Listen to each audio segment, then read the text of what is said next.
I wanted to offer a series of videos on how to make sourdough bread. I've been making sourdough bread for about a little over 2 years now. And I've followed a lot of internet recipes, and as with so many hobbies on the internet often tries to make it seem much more complicated than it really is. And so I hope to present a fairly simple method that folks can use regularly and with little stress. Since starting doing this, we actually haven't had to buy bread hardly at all, because we just make this every few days or so, and we have yummy bread all the time. So real bread should only have 3 ingredients: flour, water, and salt. All the other recipes which have sugar and spices and who knows what else, that's not real bread.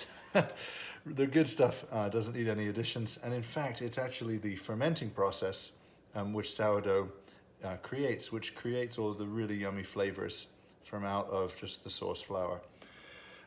The only other thing you need is a leavening agent, and of course you could use just regular yeast, and there's some good recipes out there like the no-knead bread, where you just use a tiny bit of yeast over a long period of time, which helps enhance the flavor. But bread which uses commercial yeast, it just isn't that yummy, and it also it's not very well preserved. It goes moldy in your bread box within a couple of days and very dry.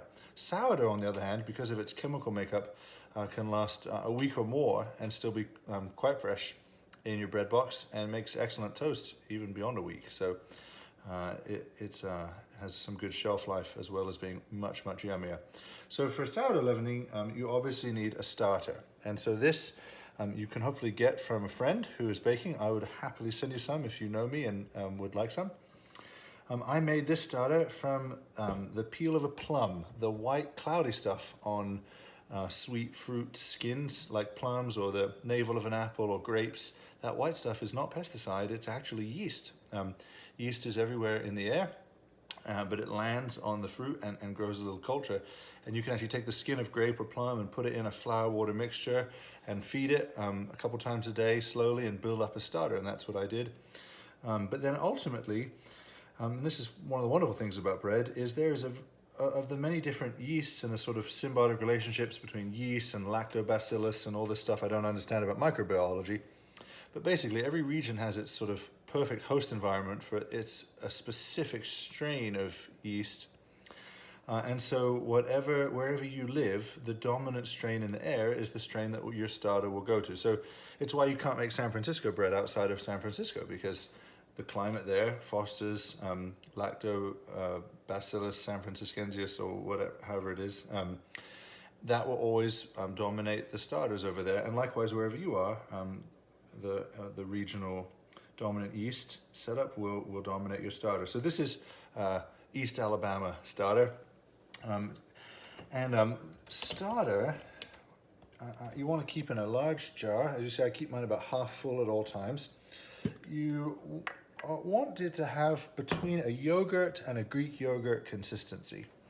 And what I do, and I think this is the easiest method, is if you keep the starter out on your counter, you have to feed it twice a day, and you have to regularly skim off some of it into the trash.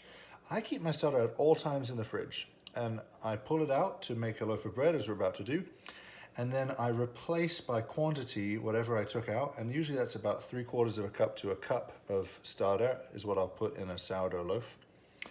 And so then I'll replace it with about a 3/4 cup of flour and a 1/4 to a half a cup of water, mix it back in to make that desired consistency. So as you can see here, there's sort of a Greek yogurt consistency. Sometimes liquid will separate from the starter. It's not a problem. That's actually sort of the beginnings of beer, is that liquid. It's very sweet. That's why beer has hops. But you can just mix that back in. It's no problem. And a lot of the complicated sourdough recipes involve a 2-stage process of creating like a poolish or some version of the same